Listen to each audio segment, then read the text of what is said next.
Hey, everybody, and welcome back to the Preacher and the Prodigy podcast. I'm the Preacher, Tim Breen. I'm the Prodigy, Jericho Brain. Jericho, how old are you now? Still 11. 11 years of age.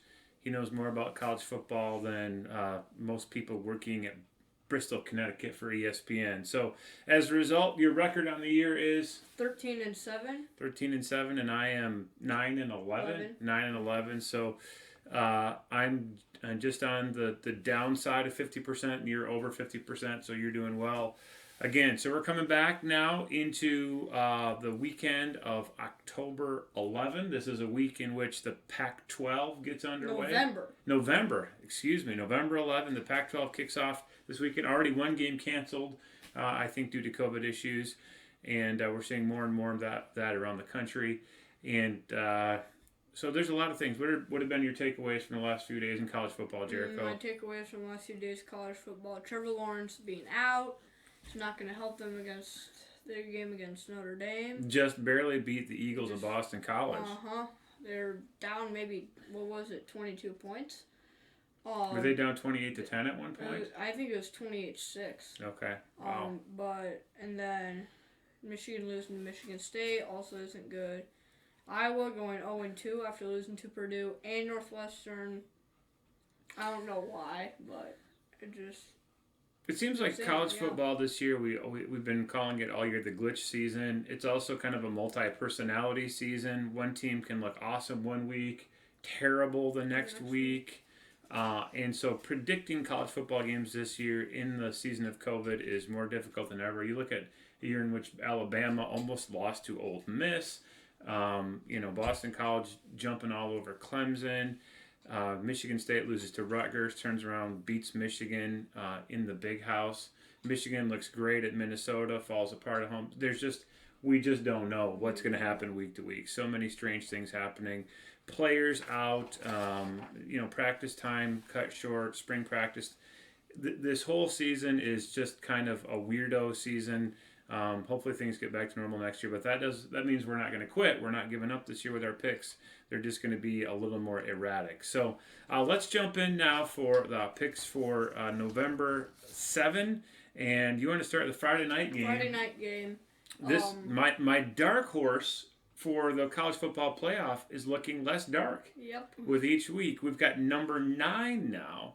Number 9, Brigham Young University. And that powerful passing attack now on the road at night, Boise State. Before you answer, is this the last thing standing between BYU and an undefeated season? I'd have to say yes. This was the hardest game on their season anyway. Boise State has looked okay in the game last week. I think they're going to have to find a way to get their passing attack back to what it used to be with Brett Rippon. But I think that BYU has a Heisman Trophy. Their quarterback Zach Wilson throwing the ball all over the place, looking insane. We got to give the line. Yeah, the line on the game is BYU by 3.5. Just to make you feel bad, I want to take Boise State to cover and to get an outright win because BYU is playing cupcake teams. Yes, they're beating them by a lot, but they've got no real competition. I feel like this is going to be a surprise for them with how good. So, which non-cupcake team has Boise State played this year? Where have they been tested? What gives you? They've played one game. Yeah, exactly. And what that's gives you one game gives you confidence that they can beat BYU? Because BYU is not legit. Give me BYU. You can have the 3.5. I'll take BYU by a touchdown. Game 2, we have the most schizophrenic of all teams, Michigan State Spartans. Who are the real Spartans? Are they the ones who couldn't get out of their own way on their own field against Rutgers? Is it the team that was absolutely solid? The win over Michigan was no fluke. If you had asked me, I said to one of our favorite Sparties, Josh Van Kempen, if you wanted me to give you the game plan on how to beat Michigan, I would have told you to do exactly what Mel Tucker did. Force Joe Milton to make decisions in the passing game, take away the run, and then attack the corners. Michigan State did wonderfully in that, even though clearly were outmanned as far as a roster perspective. So they're playing at Kinnick. What time of day is that game? I think it's 11. Yeah, you don't want to play Kinnick at night. Strange and spooky things happen in Iowa City at night. But we've got Iowa a 6.5-point favorite at home. I have to take Michigan State, even though they've had 7 turnovers at Rutgers, at home against Rutgers. I think Scarlet Knights are a really good team this year. Surprising. I think that after losing to Indiana being looking really good this year, and Michigan State beating Michigan, who after all destroying Minnesota isn't that good. I'm going to have to take Michigan State because I don't really see the reality in Iowa's game plan losing to Purdue and Iowa. I don't like that. I'm going to have to take Michigan State. See, I like this line, 6.5. It's a good line. I think that I'm tempted to go Michigan State here because 6.5 seems like a lot of points in what feels to me like it's going to be a low-scoring game. This is not going to be a 48-42 type game. It's going to be a 17-14 game. Yeah, it feels like it could be a 17-14, a 20-16, something like that game. And so, you know what? I'm going to agree with you. I'm going to take Michigan State. I just don't think that there's enough scoring in this game for Iowa to open 6.5-point lead. Much less finish with one. So I think it's going to be, like you said, 20-19, 17-13 type of a game. I'll take Michigan State and give me the 6.5. All right, let's go to Bloomington, Indiana, where our beloved Wolverines are cut. They're bleeding. They're staggering down to play a really hot team. The Indiana U.S. Army. They're wearing camouflage jerseys for this game. All right, you do you, Indiana. But both of us were a bit surprised to see Michigan as a 3.5-point road favorite.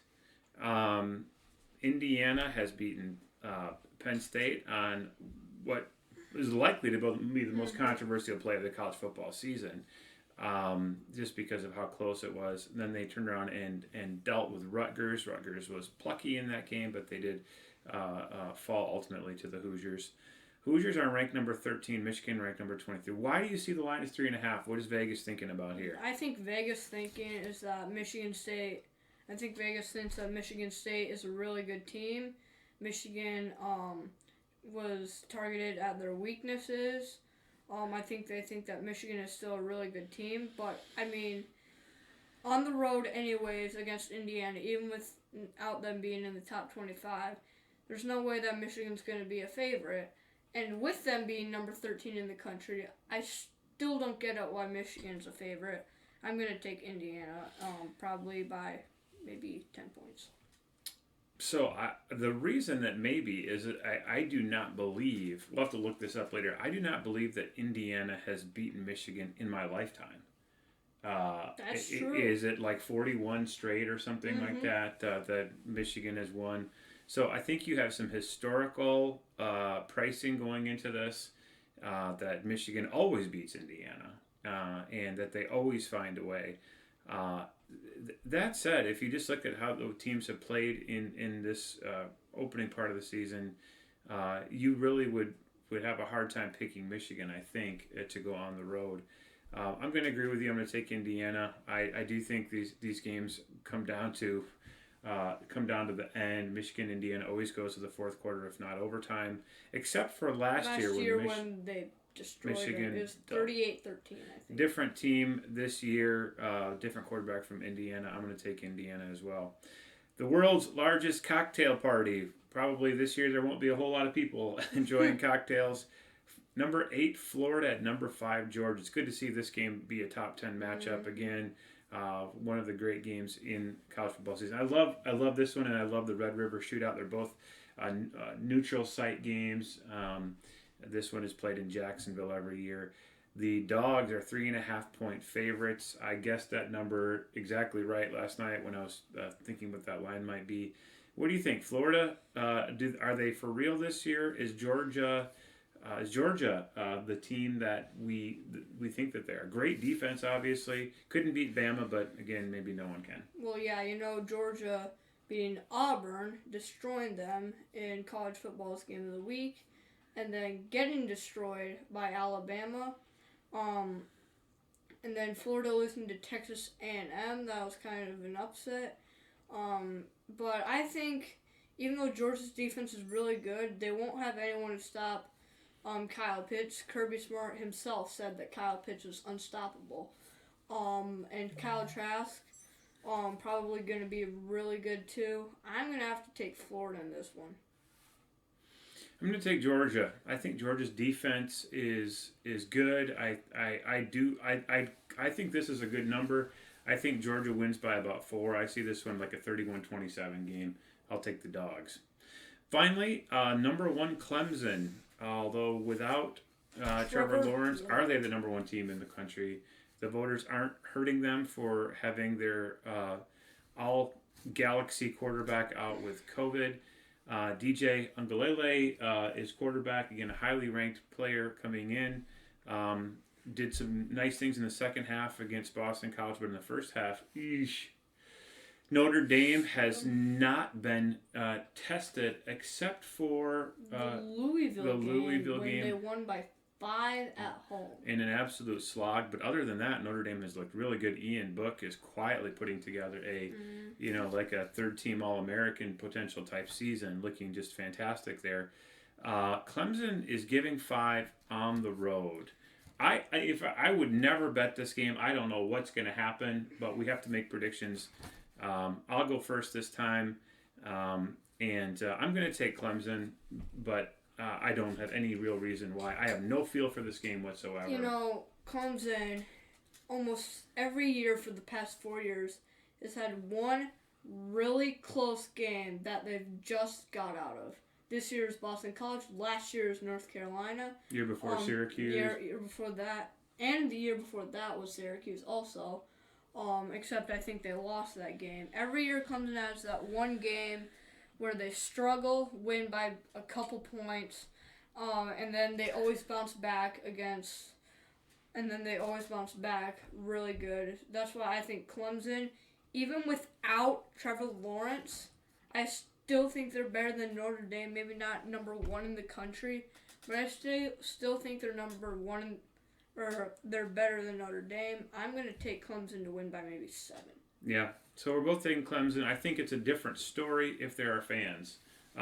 They're in South Bend under the watchful eyes of Touchdown Jesus. Then I think anything can happen when you got a crowd in it. But again, with an empty stadium, it probably just comes down to talent and coaching and not some of those intangibles of officiating or things like that. So I do think it's going to be a good game, especially through the first 3 quarters. I see Clemson pulling away in the second half, but I could be totally wrong on this. Just a hard game for me to even envision. So we agree on 3 games. We disagree on 2. As always, we'll check back with you next week and see how we did. Till then, peace.